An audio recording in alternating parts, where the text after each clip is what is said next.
আজিজানে মোহতারাম, এ সুমামা বিন উসাল কে সাহাবাই কেরামগণ নিয়ে এসে মসজিদে নববীর খাম্বার সঙ্গে বেঁধে দিয়েছেন। উদ্দেশ্য কি?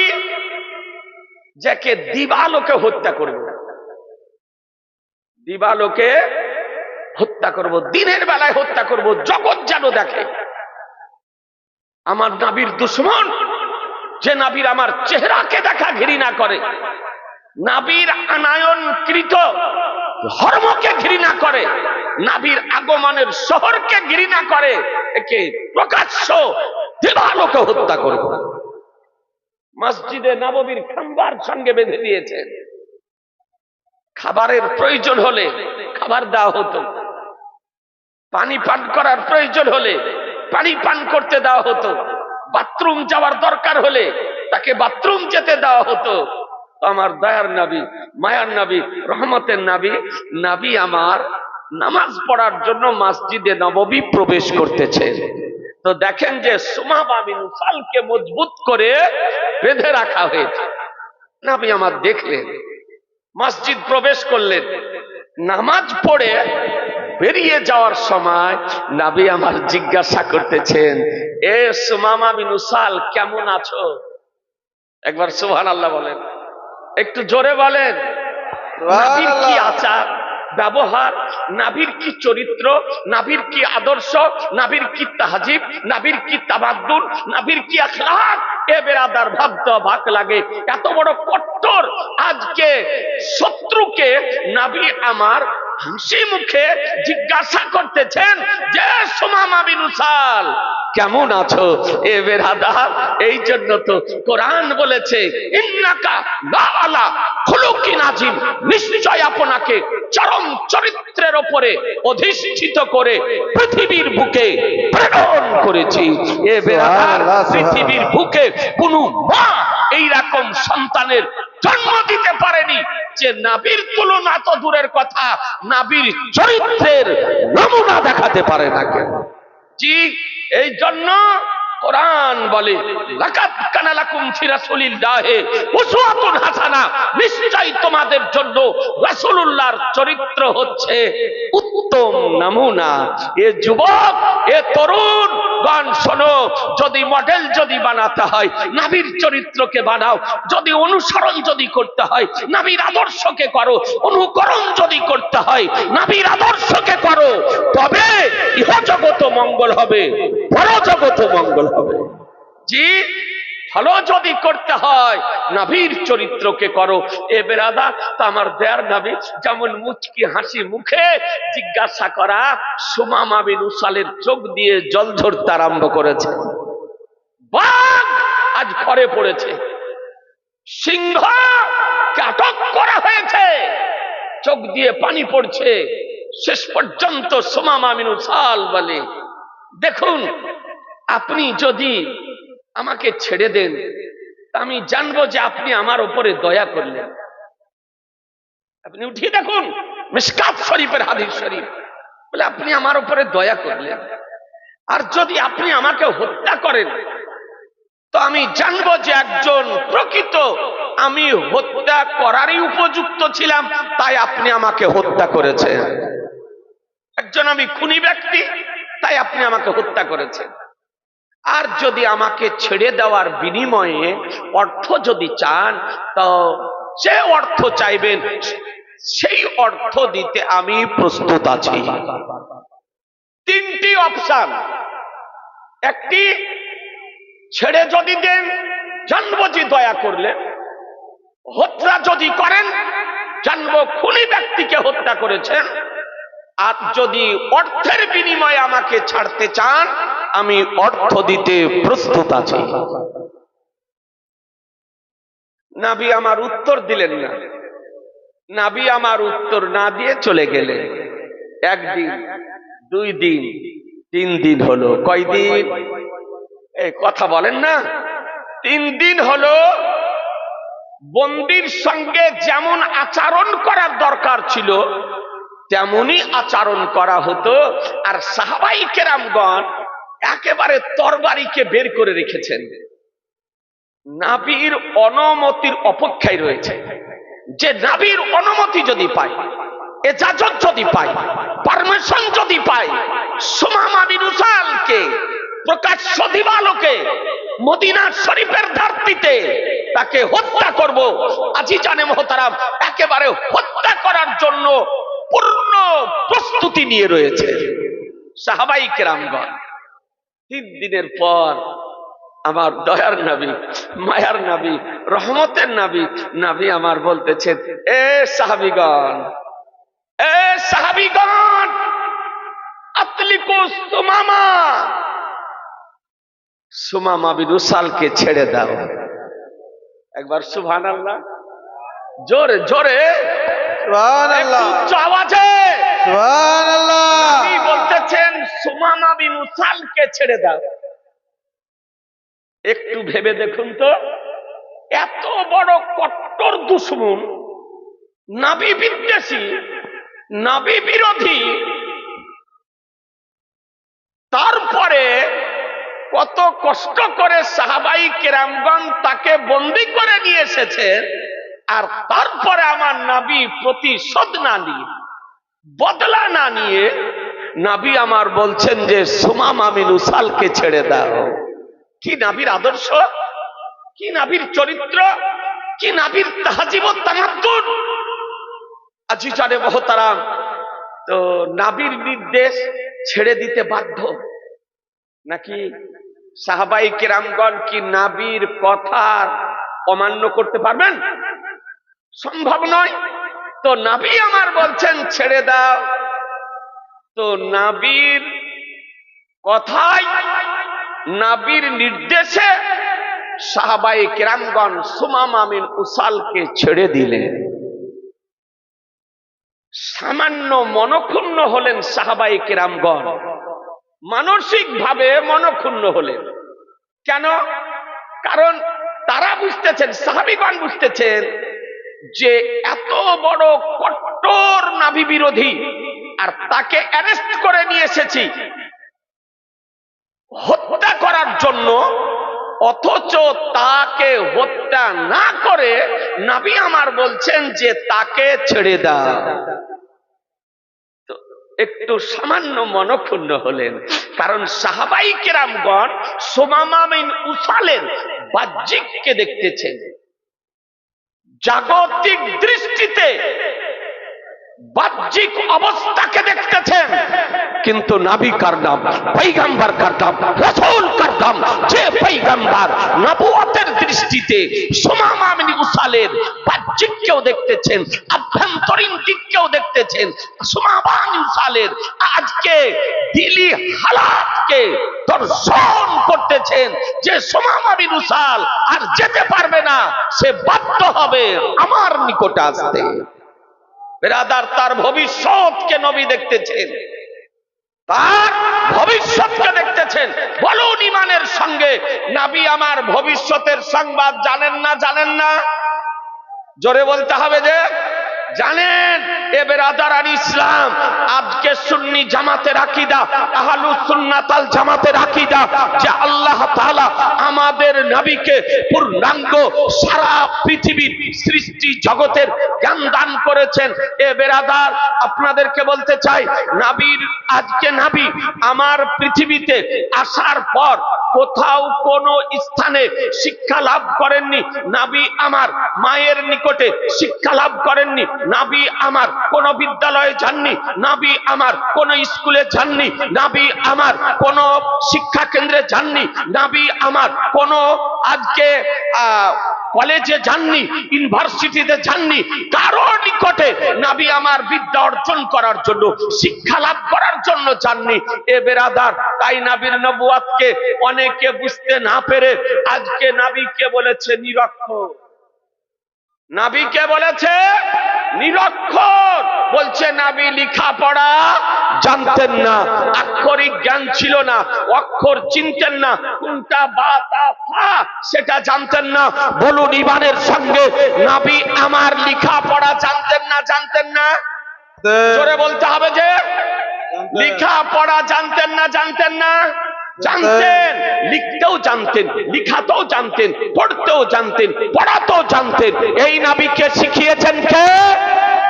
আল্লাহ। এই নবীকে শিখিয়েছেন কে? আল্লাহ। সাহাবায়ে কেরামগণ আমার নবীর জ্ঞান দর্শন করে আশ্চর্যান্বিত হয়ে জিজ্ঞাসা করতেছেন, ইয়া রাসূলুল্লাহ, আপনি স্কুলে যাননি, কলেজে যাননি, ইউনিভার্সিটিতে যাননি, বিদ্যালয়ে যাননি, শিক্ষা কেন্দ্রে যাননি, তবে জ্ঞান কোথায় অর্জন করলেন, বিদ্যা কোথায় অর্জন করলেন? উঠিয়ে দেখুন সাফা শরীফ পিওর আরবিতে লেখা, 2 খণ্ডে বিভক্ত। তার প্রথম খণ্ডের মধ্যে বর্ণনা দিতেছেন সাহাবায়ে কেরামগণ আবেদন করেন, মান আল্লামাকা, আপনাকে কে শিক্ষা দিয়েছেন? তো নবী আমার বলেন, আল্লামানি রব্বি, আমার রব আমাকে শিক্ষা দিয়েছেন, আমার রব আমাকে শিক্ষা দিয়েছেন। সাহাবায়ে কেরামগণ আরো জিজ্ঞাসা করেন, মান আদাবাকা, ইয়া রাসূলুল্লাহ, আপনাকে আদবকে শিক্ষা দিয়েছেন? নবী আমার বলেন, আদাবানি রব্বি, আমাকে আদব শিক্ষা দিয়েছেন আল্লাহ। তাহলে বোঝা গেল যে নবীকে শিক্ষা দিয়েছে কে? জোরে বলেন না, নবীকে শিক্ষা দিয়েছেন কে? আল্লাহ। আদব শিক্ষা দিয়েছেন কে? আল্লাহ। নবীকে কোরআন শিক্ষা দিয়েছে কে? একটু জোরে বলা যাবে না? আমি এই জন্য একটু জোরে বলাচ্ছি আপনাদেরকে, যে আপনাদের ব্রেনে যে মেমোরিতে যেন সেভ হয়ে যায়। কারণ আজকে সোশ্যাল মিডিয়ায় এমন কিছু অনভিজ্ঞ ব্যক্তি, জ্ঞানপাপী ব্যক্তি, মূর্খ ব্যক্তি আজকে বেরিয়েছে, যাদের কাজ হলো সোশ্যাল মিডিয়াতে আমার নবীর বিরুদ্ধে বলা, নবীর বিপক্ষে মন্তব্য করা, নবীর মহান ব্যক্তিত্বকে নিয়ে বিরূপ মন্তব্য করা, কুরুচিকর মন্তব্য করা, অশালীন শব্দ ব্যবহার করা। এ বেরাদার তার ফলে বহু তরুণ যুবকদের ঈমান ধ্বংস হচ্ছে মুসলমান। এই জন্য আপনাদের জানা দরকার আছে, নবীকে কোরআন শিক্ষা দিয়েছেন কে? জোরে বলতে হবে কে? আল্লাহ। কিছু এইরকম তার কাটা, ব্রেনটাল, ভারসাম্যহীন, মস্তিষ্কের বিকৃতি ঘটা বক্তা বেরিয়েছে, বলছে নবী আর কি জানেন, জিবরাইল আলাইহিস সালাম যা শিখিয়েছেন তাই জানেন। নাউজুবিল্লাহ বলবেন না?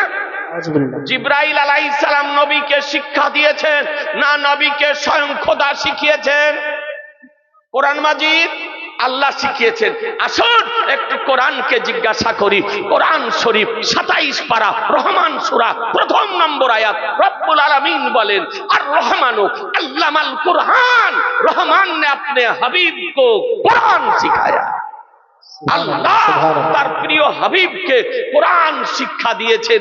এ বেরাদার, এ থেকে বোঝা গেল যে আল্লাহ নবীকে কোরআন শিক্ষা দিয়েছেন। জিবরাইল আলাইহিস সালামের কাজ ওহী বহন করে নিয়ে এসে নবীর নিকটে পৌঁছে দেওয়া আলাদা বিষয়, আর শিক্ষা দেওয়া আলাদা বিষয়। এ বেরাদার, এরপরে রব্বুল আলামিন বলেন, খালাকাল ইনসান, মানব জাতির প্রাণ হযরত মুহাম্মদ সাল্লাল্লাহু তাআলা আলাইহি ওয়াসাল্লামকে সৃষ্টি করেছেন। এরপরে রব্বুল আলামিন বলেন, আল্লামাহুল বায়ান, অর্থাৎ মা কানা ওমা ইয়াকুন, অতীতে যা কিছু সংঘটিত হয়েছে, ভবিষ্যতে যা কিছু সংঘটিত হবে, তার বিস্তারিত বিবরণ আল্লাহ আমাদের নবীকে শিখিয়ে দিয়েছে। সুবহানাল্লাহ, সুবহানাল্লাহ। মুহতারাম, তাহলে বোঝা গেল অতীতের জ্ঞান খোদা শিখিয়েছেন, ভবিষ্যতের জ্ঞান খোদা শিখিয়েছেন, বর্তমানের জ্ঞান খোদা শিখিয়েছেন, সৃষ্টি জগতের জ্ঞান খোদা শিখিয়েছেন, জমিনের জ্ঞান খোদা শিখিয়েছেন, পাহাড় পর্বতের জ্ঞান খোদা শিখিয়েছেন, মানব দানবের জ্ঞান খোদা শিখিয়েছেন, নদ নদীর জ্ঞান খোদা শিখিয়েছেন, ভূচর খেচরের জ্ঞান খোদা শিখিয়েছেন, আকাশের জ্ঞান খোদা শিখিয়েছেন, চন্দ্র সূর্যের জ্ঞান খোদা শিখিয়েছেন, সিদরাতুল মুনতাহার জ্ঞান খোদা শিখিয়েছেন, জান্নাত জাহান্নামের জ্ঞান খোদা শিখিয়েছেন, সিদরাতুল মুনতাহার জ্ঞান খোদা শিখিয়েছেন, লৌহ কলমের জ্ঞান খোদা শিখিয়েছেন, আরশে লাহির জ্ঞান খোদা শিখিয়েছেন। এক কথায় সারা সৃষ্টি জগতের জ্ঞান খোদা নবীকে শিখিয়েছে। সুবহানাল্লাহ, সুবহানাল্লাহ। নারে তাকবীর। তাকবীর, নারায়ে তাকবীর, নারায়ে রিসালাত, মাসলাকে আলা হযরত। এই জন্য আল্লাহ তাআলা বলেন ওয়াল্লামাকা ওয়ালাম তাকুন তালাম, বলে হাবিব আপনি যা কিছু জানতেন না আপনাকে সব শিখিয়ে দিয়েছি, সুবহানাল্লাহ, সুবহানাল্লাহ। সব শিখিয়ে দিয়েছি। কি প্রতিবন্ধী কানার দল কি দেখতে পাই না, বলছে না বিয়ে জানতো না, ও জানতো না, সে জানতো না, ও লিস্ট তৈরি করতো। ওকে মনে হচ্ছে যে লিস্ট তৈরি করার জন্য পৃথিবীতে পাঠিয়েছে, ওকে মনে হচ্ছে দায়িত্ব ভার দিয়ে পাঠিয়েছে যে ল্যাংড়া প্রতিবন্ধী তুই যা পৃথিবীতে গিয়ে তুই লিস্ট তৈরি কর, লিস্ট বানাগা। ও আপনার লিস্ট তৈরি করতেছে। আপনাদেরকে বলি, কোন ব্যক্তি যদি জন্ম থেকে মৃত্যু পর্যন্ত নবীর না জানার লিস্ট যদি তৈরি করে, তার সারা লাইফের লিস্টকে ভ্যানিশ করার জন্য কোরআন শরীফের একটি আয়াতই যথেষ্ট। মুসলমান সুবহানাল্লাহ, সুবহানাল্লাহ। আল্লামাকা ওয়ালাম তাকুন তালাম, বলে হাবিব আপনি যা কিছু জানতেন না আপনাকে সব শিখিয়ে দিয়েছি, সব শিখিয়ে দিয়েছি। কোরআন বলতেছে, তো কোরআনের কথা মানবেন না মোল্লার কথা? একটু জোরে বলছেন না? কোরআনের কথা না মোল্লার কথা? কোরআনের কথা না আজহারির কথা? কোরআনের কথা না ডাক্তারের কথা? কোরআনের কথা না মাস্টারের কথা?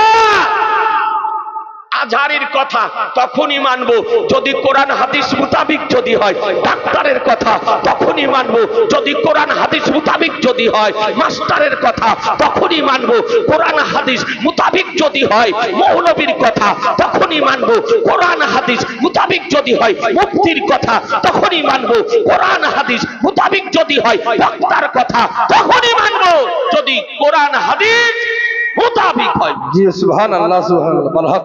কোরআন হাদিস মুতাবিক যদি না হয় তবে তার কথা মান্য করা যাবে।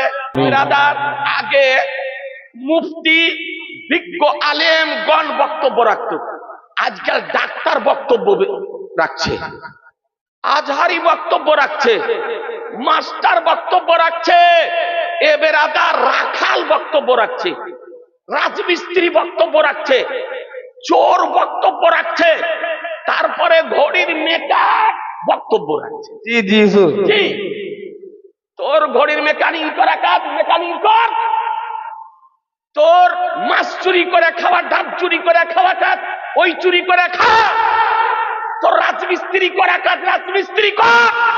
না তো রাজমিস্ত্রি করতে করতে, চুরি করে খেতে খেতে, ঘড়ির মেকানিক করতে করতে হঠাৎ সোশ্যাল মিডিয়ায় চলেছে, আসার পর বানাওয়াটি আপনার বক্তা সেজেছে। এই জন্য আপনাদেরকে বলি, এ বেরাদার, যেদিন থেকে ফেসবুক আরম্ভ হয়েছে, ইউটিউব আরম্ভ হয়েছে, টুইটার আরম্ভ হয়েছে, সোশ্যাল মিডিয়া আরম্ভ হয়েছে, সেই দিন থেকে ইমানদার ব্যক্তিদের ইমান ধ্বংস হতে আরম্ভ হয়েছে। জি, সেদিন থেকে ইমান নষ্ট হতে আরম্ভ হয়েছে। ভালো করে শোনেন, আমার নবী পাক আগামী কাল কে কি করবে নবী জানেন না? জানেন না? জানেন। জোরে বলতে হবে যে জানেন। জি, তো সাহাবাই কেরামগণ মনক্ষুণ্ণ, কিন্তু নবী দেখতেছেন যে সুমামা বিন উসাল যাবে না, ও আটক হয়ে গিয়েছে, বিনা রশিতে তাকে বেঁধে দেওয়া হয়েছে, আর যাবে না। নবী আমার দেখতেছেন, হ্যাঁ হ্যাঁ, এ বেরাদার আর ইসলাম ছেড়ে দিলেন। সুমামা বিন উসাল চুপচাপ বেরিয়ে গেলেন। সাহাবাই কেরামকে নিয়ে নবী আমার বসে আছেন। কিছু দূর যাওয়ার পর একটা খেজুরের গাছের নিচে আপনার একটা পুকুর ছিল, পুকুরে আপনার নেমে গেলেন, গোসল করলেন, স্নান করলেন, স্নান করে কাপড় পরিধান করে নিজে নিজে নবীর নিকটে ফিরে আসতেছে। জোরে বলে, নিজে নিজে ফিরে আসতেছে। আসার পর বলে, ইয়া রাসূলুল্লাহ, আজকে আমার মার কোল থেকে আজ পর্যন্ত পৃথিবীতে আপনার মতন দ্বিতীয় মানুষ আমার নজরে পড়েনি। ইয়া রাসূলুল্লাহ, আমাকে কালেমা পড়িয়ে মুসলমান বানিয়ে দিন। কালেমা পড়িয়ে মুসলমান বানিয়ে দিন। সাহাবীদের উপস্থিতিতে আমার আনিসে বেকাসা সাইয়্যিদে কাউন মাকা বেকাসুকে কাস বেসাহারুকে সাহারা বেচারুকে চারা গায়বুকে হামি ইয়া আদমিকে বলি শাফিউল মুদনবিন রাহমাতুল লিল আলামিন আলিমে মাকানা ওমা ইয়াকুনের সংবাদদাতা পয়গম্বর মসজিদে নববীতে ইসলামের কালেমা লা ইলাহা ইল্লাল্লাহু মুহাম্মাদুর রাসূলুল্লাহ পড়িয়ে মুসলমান বানিয়ে দিলেন। সুবহানাল্লাহ সুবহানাল্লাহ। বেরাদার, নবী আমার মুসলমান বানিয়ে দিলেন। একটু চিন্তা করে দেখুন, কারণ সাহাবায়ে কেরামগণ বাহ্যিক অবস্থাকে দেখতেছিলেন আর নবী আমার তার ভবিষ্যৎকে দেখতেছিলেন। হ্যাঁ হ্যাঁ, এটাই তো আহলুস সুন্নাত ওয়াল জামাতের আকীদা যে নবী মুস্তাফা আগামী কালকে কি করবে তার সংবাদ দিতে পারে, যে পয়গম্বর কে কোথায় মারা যাবে তার সংবাদ দিতে পারে, যে পয়গম্বর মায়ের পেটে কি আছে তার সংবাদ দিতে পারে, যে পয়গম্বর বৃষ্টি কবে হবে তার সংবাদ দিতে পারে, যে পয়গম্বর কিয়ামত কবে হবে তার সংবাদ দিতে পারে। এক কথায় সারা পৃথিবীর এ টু জেড সংবাদ আমার রাসূলুল্লাহ দিতে পারে। সুবহানাল্লাহ বিশ্বাস করেন না করেন না? করে এ জোরে বলেন, করেন না করেন না? এ বেরাদার, এটা আহলুস সুন্নাত ওয়াল জামাতের আকীদা, পীর ওলিয়া উলিয়া বুজুর্গানে দিনদেরকে মান্যকারীদের আকীদা। এ বেরাদার, আপনাদের এই মহদি পাড়া আজকে আলহামদুলিল্লাহ সকলে হলো আহলুস সুন্নাত ওয়াল জামাতের ব্যক্তি, পীর ওলিয়া উলিয়াদের সঙ্গে সম্পর্ক রাখা ব্যক্তি। এই গ্রামে একাধিকবার আজকে ওরাহার খানকা শরীফ থেকে পীরে তরিকাত রাহবারে শরিয়ত মুর্শিদেবার হক ওলিয়ে কামিল হযরত শাহ মাওলানা আলিমউদ্দিন নকশবন্দি মুজাদ্দিদি রাহমাতুল্লাহ আলাইহি এই গ্রামে এসেছেন মুসলমান। জি, তিনি একজন কামেল ওলি ছিলেন। আপনাদেরকে বলতে চাই, আজকে অনেক মাদ্রাসা হয়েছে, আজকে মাদ্রাসার অভাব নাই, কিন্তু সেই সময় আমাদের পড়ার সময়কালে এ বেরাদার, সেই সময় মুর্শিদাবাদে মাদ্রাসা খুঁজে পাওয়া যেত না, মাদ্রাসা খুঁজে পাওয়া যেত না। সুন্নি হানাফি মাদ্রাসা একমাত্র ওরাহার খানকা শরীফের মাটিতে হুজুর ওরাহারি রহমাতুল্লাহ আলাইহি গাড়ি বাড়ি না করে, জমি জায়গা না করে তিনি ইসলামের খিদমত করার জন্য ওরাহার খানকা শরীফে একটি মাদ্রাসা কায়েম করেছিলেন মুসলমান। এই গ্রামে ছিলেন, ইন্তিকাল করে গেছেন আমার বন্ধুবর হযরত মাওলানা আনোয়ার হোসেন সাহেব, আমার সিনিয়র ছিলেন। এবার আদারান ইসলাম খুব নিকটতম আমার বন্ধু ছিল। আপনাদেরকে বলি, এই রকম আমাদের মতন সাধারণ ফ্যামিলির ছেলেদের লেখাপড়া সেই সময় খুব কঠিন ছিল, কিন্তু আলহামদুলিল্লাহ হুজুর ওরাহারি রহমাতুল্লাহ আলাইহির শুকরিয়া আদায় করি, আজকে সুন্নি হানাফি জামাতের খিদমত করার জন্য একটা মাদ্রাসা তৈরি করে রেখেছিলেন। সুবহানাল্লাহ। তখন আপনার বর্ধমান, বীরভূম, 24 পরগনা, আপনার মুর্শিদাবাদ, নদিয়া, বিভিন্ন ডিস্ট্রিক্টে আহলুস সুন্নাত ওয়াল জামাতের কোন সেই রকম মাদ্রাসা আপনার ছিল না। আলহামদুলিল্লাহ আজকে মাদ্রাসা কায়েম করেছেন এ মহদি পাড়ার সরজমিনে। তো আমরা আহলুস সুন্নাত ওয়াল জামাতের ব্যক্তি। তো সুন্নি জামাতের আকীদা হলো যে নবী গায়েবের সংবাদ জানেন, বাতিল পন্থীদের আকীদা হলো যে নবী ইলমে গায়েব জানেন। পার্থক্যটা বুঝতে পারলেন?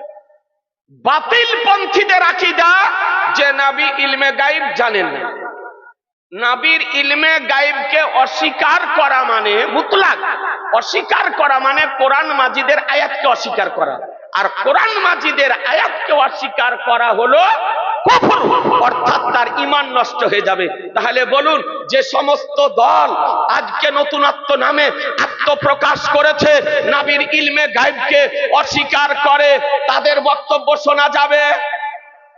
একটু জোরে বলেন না, কথা বলছেন না? তাদের বক্তব্য শোনা যাবে? তাদের দলে যাওয়া চলবে? তাদেরকে সমর্থন করা যাবে? তাদেরকে প্রশ্রয় দেওয়া যাবে? জি না মুসলমান, জেনে নিতে হবে এরা নবীর পক্ষের ব্যক্তি নয়। এ বিরাদার সুনামা বিবি নওফল মুসলমান হওয়ার পর বলতেছেন, ইয়া রাসূলুল্লাহ, কুফরি অবস্থায় আমি তিনটা জিনিসকে ঘৃণা করতাম।